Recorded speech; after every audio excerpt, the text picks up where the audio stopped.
Stacy from the USA to the Amiga Dubai Ladies Masters for the first time. Stacy, can you start by telling us your impressions of Dubai and the Emirates Golf Club? Yeah, Dubai's a place that I've always wanted to come to and just visit. I've heard so many good things about the city, about the tournament, and it's just been a place I've always wanted to come. So when I got the opportunity, I definitely jumped on it, and it's definitely exceeded my expectations. You know, I don't know what I expected, but the city was not quite what I expected, and haven't been able to do much sightseeing. I plan to do that kind of as the week goes on. So it's just a nice place to end the season and a nice relaxing week. So you were on the golf course yesterday.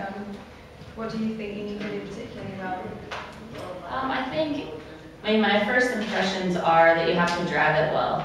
Just kind of, there's some tricky holes that kind of dogleg and they turn, so I feel like you would just really have to drive it well, and then if you have it in the fairway, you can make some birdies. So I think it's just going to be playing smart, and you know, hopefully as the week goes on, I just learn the golf course a little bit more every day. Okay, take some questions. Yeah, microphone ready. Hi, Stacy. How do you look back at the year that was the Women's British Open win and all the other wins that you have had? Yeah, this year I think, for me, personally, I think it was the best year I've ever had.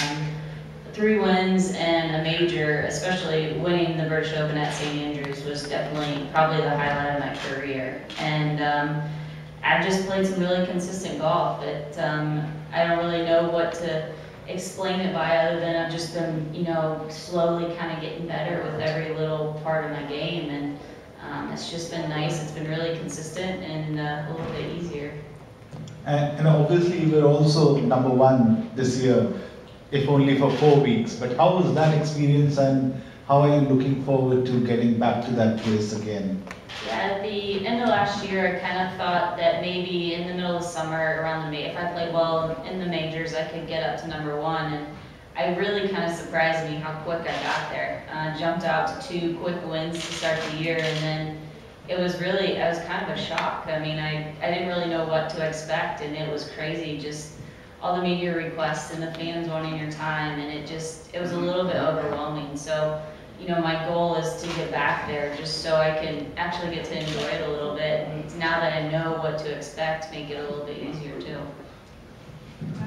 Stacy, how much of a disadvantage, if you do think it is a disadvantage, of not having played here compared to the likes of Shan Feng, the defending champion? And I suppose, given that you're a 2-time major winner, do you use that sort of confidence to believe that you can win anywhere you play? Well, I think as far as playing the course, I mean, Shan won last year, and it was her first time playing, so I don't think it'll be too much of a disadvantage. I mean, I think I have a little bit of advantage because I think the course is playing different from what I can hear in years past. A little bit firmer, and definitely some runoff places on the green, so I don't know any different. So I think that'll kind of help me there. And then as far, I mean, my goal every week is to give myself a chance to win, and I feel like with the way I've played this year and as consistent I've gotten, you know, I feel like I can win wherever I go, and so that's, you know, the goal is just to have a chance to win on Sunday and see what happens. And given your early impressions of the course, do you feel like it suits your game? I do. I like a course that you have to kind of plot your way around and really play smart. That's something that I kind of pride myself on is playing smart and not, you know, going for too much, you know, when it's a bad situation.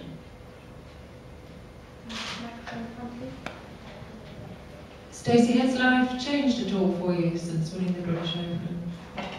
I don't think necessarily just the British. I mean, life changed when I got to #1 in the world, that's for sure. But it's over the last, I'd probably 6-8 months, it's just gotten really busy more than anything, and trying to juggle still playing good golf and getting your practice in, and then all the other things you have to do. It's hard, and dealing with being in the spotlight, everybody knowing who you are, it's definitely different. So I've just been trying to learn along the way. Stacy, you've come close to winning the last couple of months. Again, you've been playing very consistent. How would you say your form is going into this tournament after 1 week of rest? Yeah. And how important would this be to end the year on a high for you? Well, I feel like I'm playing really well. I took a couple weeks off a couple months ago, didn't play a few tournaments just because I needed some time to kind of let my body recover. And so at this point this year, I feel like I have a lot more energy, and so my game is, it's right where it needs to be. I think I finished the year with 10 straight top 10s, so there's not really too much to complain about other than maybe one shot or two here and there, and I get a couple wins, but that's golf, and that's kind of just the way it works. Stacy, last year Shan sort of really rather ran away with it. No one was there to challenge her, and it was a foregone conclusion pretty much. You're obviously above her in the world rankings. So people will be looking at you as the main competition. How do you see perhaps a battle with the defending champion? Yeah, I definitely see that playing out. I played with Shan on Sunday last week at our season-ending tournament in Naples, and watched her play some pretty unbelievable golf. So she's playing really well right now, and I'll definitely have to be on top of my game to beat her. But she's played so solid over the last year or two, winning majors, and she won in China. So she's playing some great golf, and hopefully I can give her a little bit of a run. Stacy, obviously we all know about your history with scoliosis, and what I wanted to ask you was that in one of your interviews I read that you said that because of your condition, because of the scoliosis, you took up golf and you started playing it more and more, and if it was not for the condition, you wouldn't have been what you are.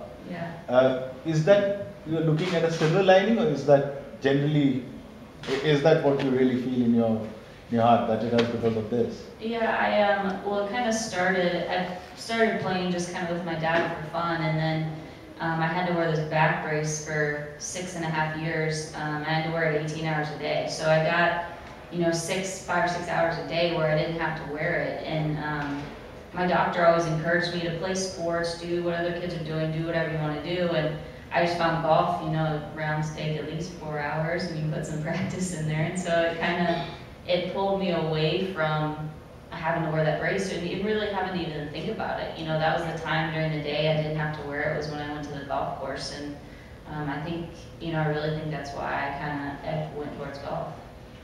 And what is you've had a surgery on that, and what is the situation now?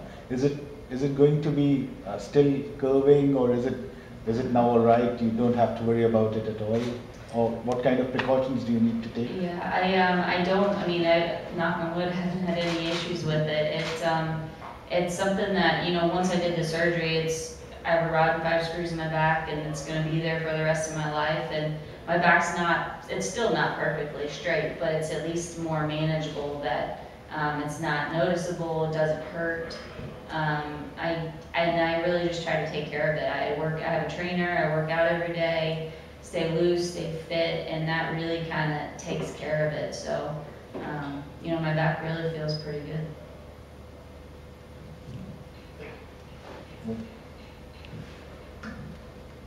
Hi, Stacy.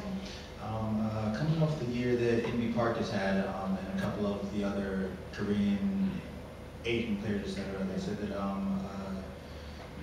as an American, it's like pretty rare nowadays to win on the tour.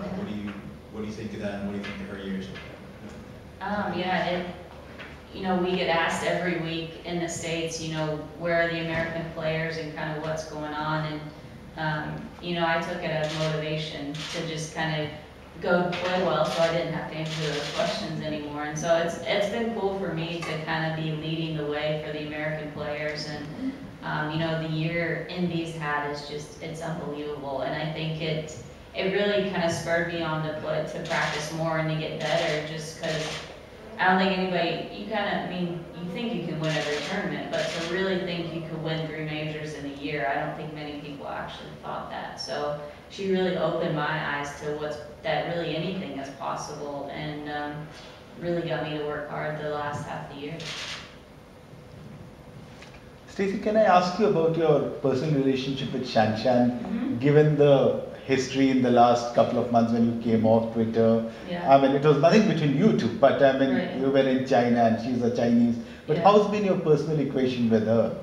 Oh, it's great. I mean, I would consider Shan a good friend, you know. She felt horrible for what was going on in China, and she just, I mean, there wasn't anything she could do about it. So we get along great. I mean, there's no issues there, and you know, we play so much golf together. She's somebody I enjoy playing with. She's fun. She jokes around a lot, and she's a good girl to be around.